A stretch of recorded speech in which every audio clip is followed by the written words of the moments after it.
नमस्कार, स्वागत है आपका आज के सेशन में। आज का सेशन होने वाला है दोस्तों सीडीपी का, जिसमें दोस्तों आपको बहुत ही महत्वपूर्ण प्रश्न देखने को मिलेंगे। दोस्तों ये वो प्रश्न है जो सीटेट एग्जाम में बार बार आते हैं, तो इसी को ध्यान में रखते हुए आज की क्लास होने जा रही है। तो बने रहिए हमारे साथ। शुरू करते हैं आज के पहले प्रश्न से। आज का पहला प्रश्न है, किंडरगार्टन विधि का प्रतिपादन किसने किया? Cook, Froebel, Montessori, Dalton.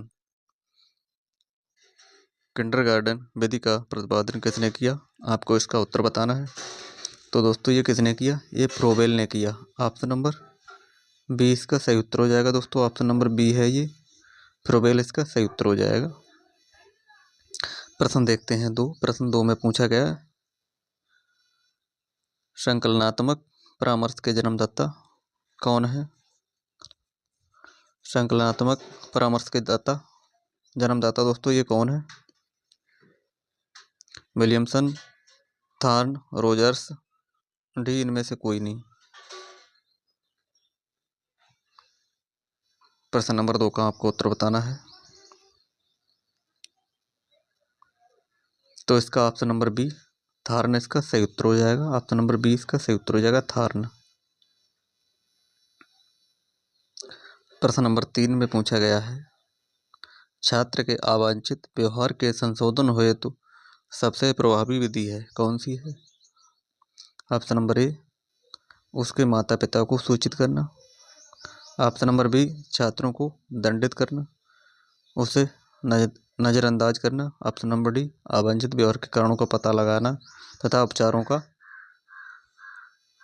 सुझाव देना। ऑप्शन नंबर डी इसका सही उत्तर हो जाएगा। Option number D.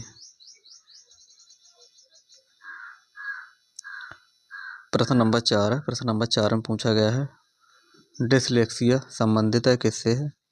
लेखन संबंधी समस्या से, पढ़ने संबंधी समस्या से, गणितीय कौशल समस्या से, वाक क्षमता संबंधी विकार से।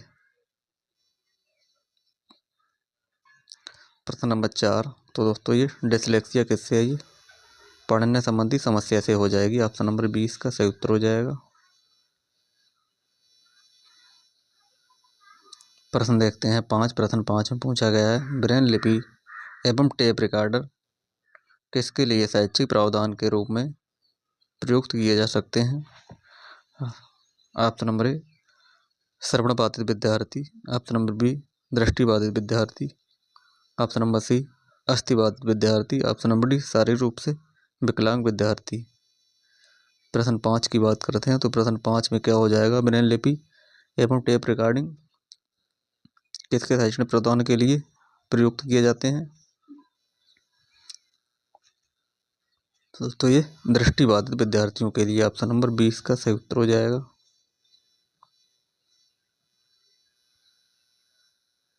प्रश्न देखते हैं 6। प्रश्न 6 में पूछा गया है, मनोविज्ञानशाला उत्तर प्रदेश कहाँ स्थित है?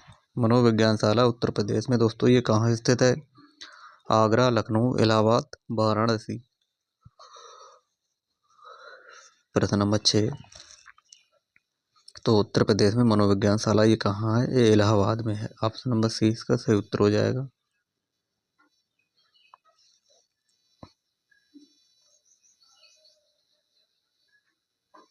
प्रश्न नंबर देखते हैं 7। प्रश्न 7 में पूछा गया है, जो संबंध स्किनर का चूहों से एवं थॉर्नडाइक का बिल्लियों से था, वही संबंध कोहलर का किससे था? बंदरों से, कुत्तों से, मुर्गियों से, या फिर दोस्तों वनमानुषों से। प्रश्न 7 में पूछा गया है, कोहलर का संबंध किससे था? तो दोस्तों ये वनमानुषों से हो जाएगा। ऑप्शन नंबर डी, वनमानुष इसका सही उत्तर हो जाएगा।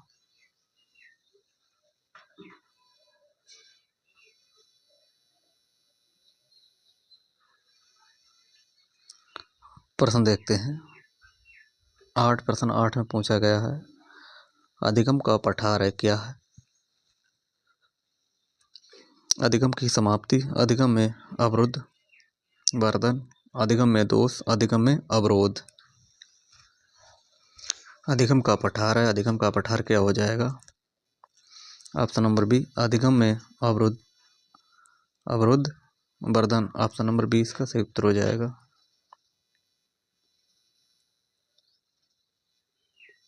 प्रश्न number 9, the behaviour of organism नामक पुस्तक के लेखक कौन है? पावलोव, स्किनर, हल, थॉर्नडाइक। प्रश्न नंबर 9,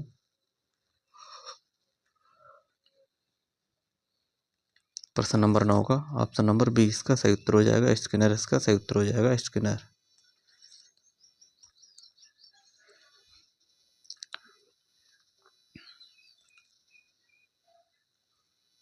प्रश्न देखते हैं 10 प्रश्न 10 में पूछा गया है, छात्रों में सही व्यवहार के प्रशिक्षण हेतु सर्वाधिक महत्वपूर्ण क्या है? छात्रों में सही व्यवहार के प्रशिक्षण हेतु सर्वाधिक महत्वपूर्ण क्या है? पुरस्कार, प्रशंसा, दंड, सही व्यवहार का प्रस्तुतिकरण। प्रश्न नंबर 10, तो प्रश्न नंबर 10 का ऑप्शन नंबर डी सही व्यवहार का प्रस्तुतिकरण इसका सही उत्तर हो जाएगा।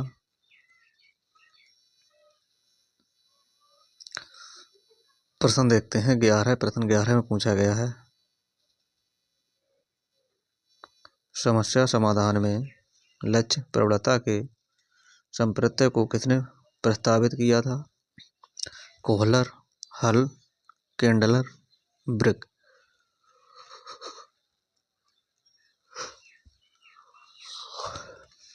प्रश्न नंबर 11 का आपको उत्तर बताना है। तो प्रश्न 11 का ऑप्शन नंबर बी हल इसका सही उत्तर हो जाएगा दोस्तों, हल।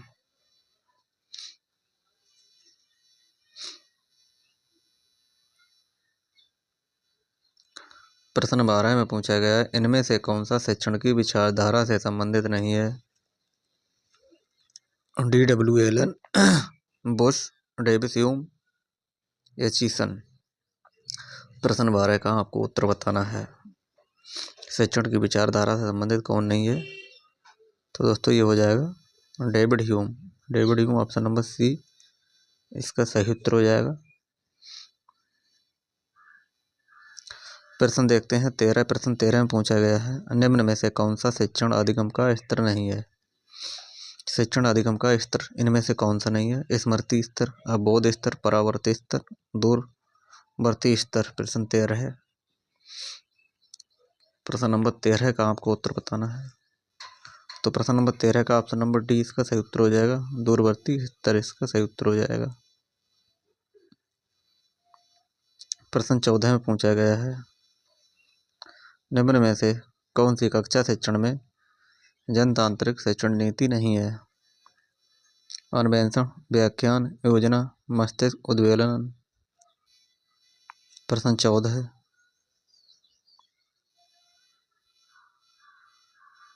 तो प्रश्न नंबर 14 का ऑप्शन नंबर बी व्याख्यान इसका सही उत्तर हो जाएगा।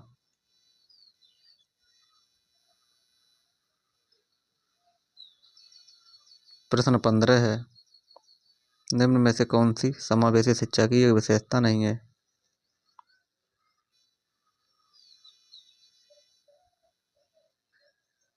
प्रश्न 15 का आपको उत्तर बताना है,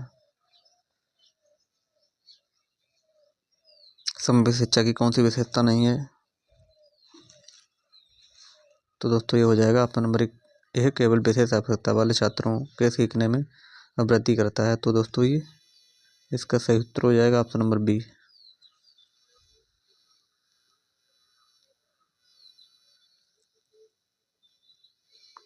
प्रश्न नंबर 16 देखते हैं, निम्न में से कौन सा प्लैंटर की अंतःक्रिया विश्लेषण प्रणाली से संबंधित नहीं है?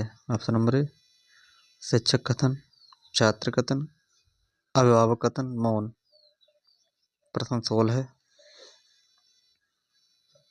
तो प्रश्न 16 का ऑप्शन नंबर सी इसका सही उत्तर हो जाएगा, अभिभावक कथन। प्रश्न नंबर 17 देखते हैं, संभाषण में अर्थ की लघुत्तम इकाई क्या है? ध्वनिग्राम, रूपग्राम, पद, शब्द। प्रश्न नंबर 17 है। तो प्रश्न नंबर 17 का ऑप्शन नंबर बी रूपग्राम इसका सही उत्तर हो जाएगा दोस्तों, रूपग्राम। प्रश्न नंबर 18 देखते हैं, हम करके सीखते हैं किसने कहा? Doctor Mace, Ockham, Simpson, Coleson, Kolesnik. प्रश्न 18 हम करके सीखते हैं किसने कहा? डॉक्टर मेस ने दोस्तों ये कहा था, हम करके सीखते हैं, डॉक्टर मेस।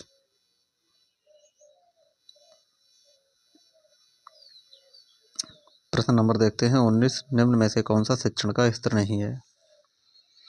शिक्षण का स्तर निम्न में से कौन सा नहीं है?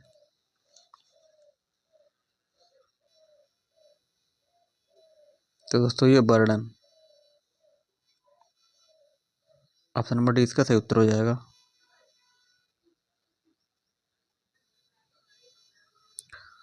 प्रश्न देखते हैं 20। प्रश्न 20 में पूछा गया है, शिक्षण की अंतः क्रियात्मक अवस्था में मुख्य सक्रिय होती है दोस्तों किसमें? क्रिया और प्रतिक्रिया की, निदान की, प्रत्यक्षीकरण की, उपरोक्त सभी। प्रश्न नंबर 20। तो प्रश्न नंबर 20 की बात करूं दोस्तों, ये उपरोक्त सभी इसका सही उत्तर हो जाएगा। प्रश्न नंबर देखते हैं 21। एक बालक काली गाय, काला कुत्ता तथा काली वस्तुओं को देखकर डरने लगता है, इस प्रकार के अनुबंधन में निहित है दोस्तों, क्या निहित है? अनुक्रिया सामान्यीकरण, अनुक्रिया अनुबंधन, उद्दीपक सामान्यीकरण, उपरोक्त में से कोई नहीं। प्रश्न नंबर 21। तो प्रश्न नंबर 21 का ऑप्शन नंबर सी उद्दीपक सामान्यीकरण इसका सही उत्तर हो जाएगा।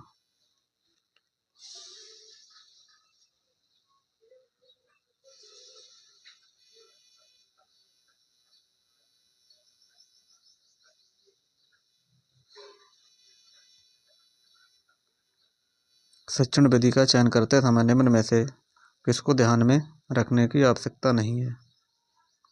प्रश्न नंबर 22।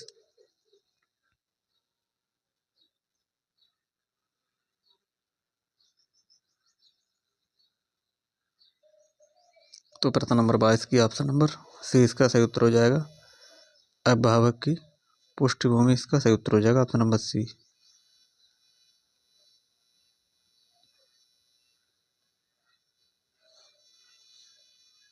प्रश्न नंबर 23 निम्न में से कौन सी बाल अवस्था की एक विशेषता नहीं है? वृद्धि में स्थिरता, सामूहिकता की प्रबलता, जिज्ञासा की कमी, समूह एवं खेलों में सहभागिता। प्रश्न नंबर 23। तो प्रश्न नंबर 23 में ऑप्शन नंबर सी जिज्ञासा की कमी, ऑप्शन नंबर सी इसका सही उत्तर हो जाएगा, जिज्ञासा में कमी।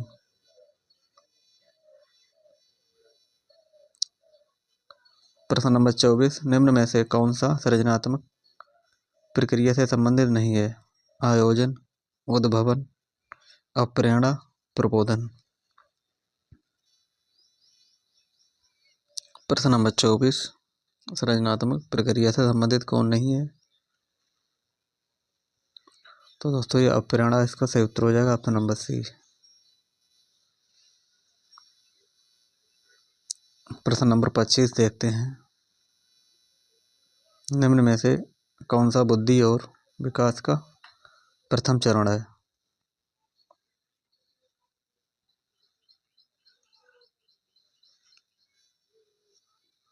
प्रश्न नंबर 25 का ऑप्शन नंबर बी सामाजिक विकास इसका सही उत्तर हो जाएगा।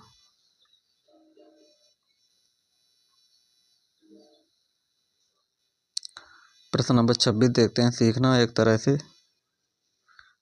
एक तरह के व्यवहार का संशोधन है, बचाव है, विस्तार है, प्रसार है।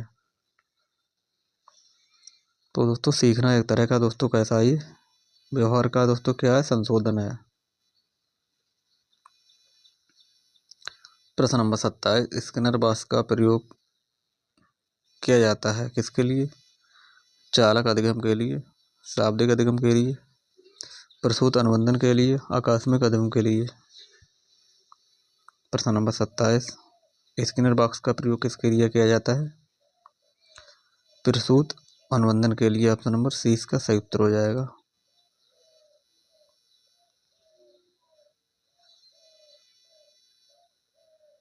प्रश्न नंबर 28 बुद्धिमापन की भाटिया बैटरी परीक्षण में है क्या है? प्रश्न 28। तो दोस्तों क्या है? 8 उपपरीक्षण है। ऑप्शन नंबर सी इसका सही उत्तर हो जाएगा। प्रश्न नंबर 29, निम्न में से कौन सा अधिगम के पठार का कारण नहीं है? प्रेरणा की सीमा, विद्यालय का असहयोग, शारीरिक सीमा, ज्ञान की सीमा। तो ऑप्शन नंबर 20 का सही उत्तर हो जाएगा विद्यालय का असहयोग, इसका सही उत्तर हो जाएगा। प्रश्न नंबर देखते हैं 30। प्रश्न 30 में पूछा गया है, अधिगम अनुभव प्रशिक्षण के परिणाम स्वरूप व्यवहार में परिवर्तन है। ये कथन किसके द्वारा दिया गया? गेट्स, वान मॉर्गन और गिलीलैंड, स्किनर, कॉर्नबैक। प्रश्न नंबर 30। प्रश्न नंबर 30 का ऑप्शन नंबर ए इसका सही उत्तर हो जाएगा। प्रश्न देखते हैं 31, स्टैनफोर्ड विनय मापन करता है दोस्तों, क्या करता है ये? व्यक्तित्व का, पढ़ने की क्षमता का, बुद्धि का। प्रश्न 31। प्रश्न नंबर 31 का ऑप्शन नंबर सी इसका सही उत्तर हो जाएगा, बुद्धि।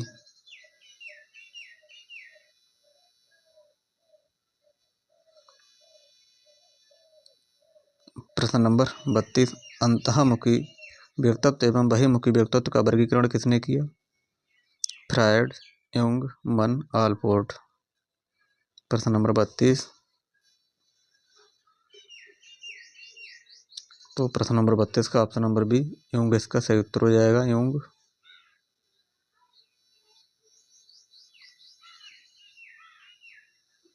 प्रश्न नंबर 33 की बात करें, बच्चों के सामाजिक विकास को प्रभावित करने वाले कारक हैं दोस्तों, क्या हैं? आर्थिक तत्व, सामाजिक परिवेशजन्य तत्व, शारीरिक तत्व, वंशानुगत तत्व। प्रश्न नंबर 33। तो 33 का ऑप्शन नंबर बी सामाजिक परिवेशजन्य तत्व इसका सही उत्तर हो जाएगा।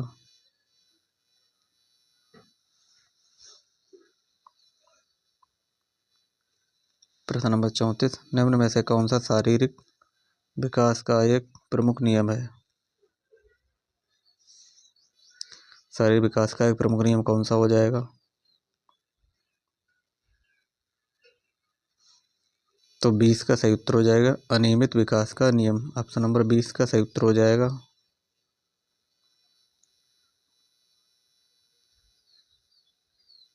प्रश्न नंबर 35, निम्न में से कौन सा विकास का सिद्धांत नहीं है?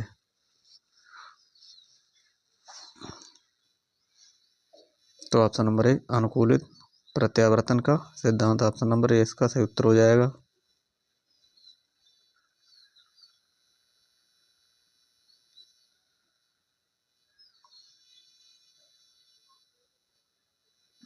प्रश्न नंबर 36, विकास के परिणाम स्वरूप नवीन विशेषताओं और नवीन योग्यताएं प्रकट होती हैं, यह कथन किसने दिया? प्रश्न नंबर 36। तो दोस्तों यह कथन किसने दिया? ये हरलाक ने दिया। ऑप्शन नंबर बी हरलाक इसका सही उत्तर हो जाएगा।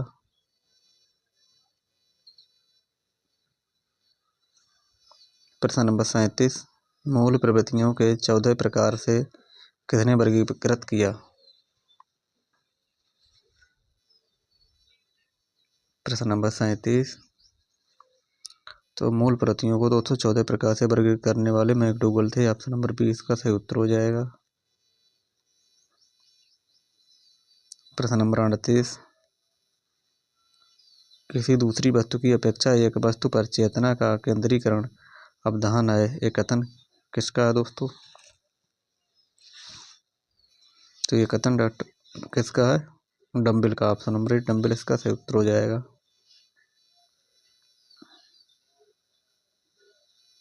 प्रश्न नंबर 39, निम्न में से कौन सा सीखने के मुख्य नियमों में शामिल नहीं है? तो ये बहुअनुक्रिया का नियम। ऑप्शन नंबर सी इसका सही उत्तर हो जाएगा। प्रश्न नंबर 40 है,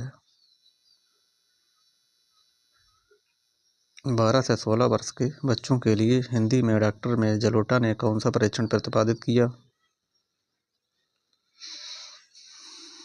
तो ऑप्शन नंबर बी साधारण मानसिक योग्यता परीक्षण का दोस्तों ये प्रतिपादन किया। ऑप्शन नंबर 20 का सही उत्तर हो जाएगा। प्रश्न नंबर 41, बुद्धि के द्विकारक सिद्धांत का प्रतिपादन किसने किया?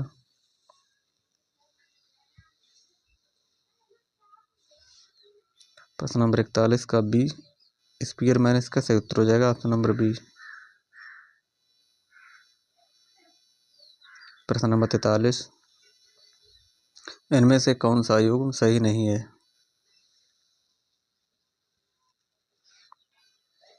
तो सीखने का समग्र सिद्धांत, हाल ऑप्शन नंबर डी इसका सही उत्तर हो जाएगा। प्रश्न नंबर 43 देखते हैं, इनमें से किसका नाम सुजनन साध के पिता से जुड़ा हुआ है? तो दोस्तों ये गाल्टन हो जाएगा, ऑप्शन नंबर बी। प्रश्न 44 देखते हैं, सृजनात्मकता मौलिक परिणामों को अभिव्यक्त करने की मानसिक प्रक्रिया कथन किसका है? प्रश्न 44, तो डी क्रो एवं क्रो का। प्रश्न 44, विद्रोह की भावना की मूल प्रवृत्ति निम्न में से किस अवस्था से संबंधित है? तो ऑप्शन नंबर सी पूर्व किशोरावस्था इसका सही उत्तर हो जाएगा, ऑप्शन नंबर सी। दोस्तों ये रहे आज के टॉप 45 प्रश्न। आपने इन प्रश्नों में से कितने प्रश्न सही किए हैं इसका उत्तर आप कमेंट बॉक्स में ज़रूर बताएं। और दोस्तों जो चैनल पर नए हैं वो चैनल को लाइक और सब्सक्राइब जरूर कर ले। दोस्तों ये के प्रश्न बहुत ही महत्वपूर्ण था। आज के लिए दोस्तों इतना ही, मिलते हैं दोस्तों कल, तब तक के लिए दोस्तों धन्यवाद।